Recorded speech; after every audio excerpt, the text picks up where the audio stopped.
আসসালামু আলাইকুম hello everyone. বাসায় চলছে মাংস পিঠা বানানোর ধুম।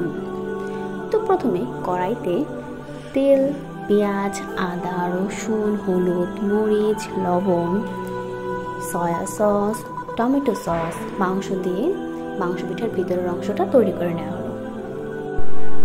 এরপর তা একটি বাটিতে ঢেলে নিলাম।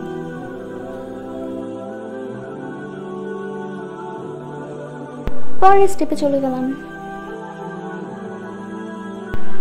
তারপর সুন্দর করে রুটির মতো গোল গোল করে মাংস পিঠা বানানো শুরু করলাম। মাংস পিঠাকে একটু ডিজাইন করে বানানোর জন্য এই ছোট্ট একটা ডিজাইনার বক্স নিয়ে নিলাম এবং এর দ্বারা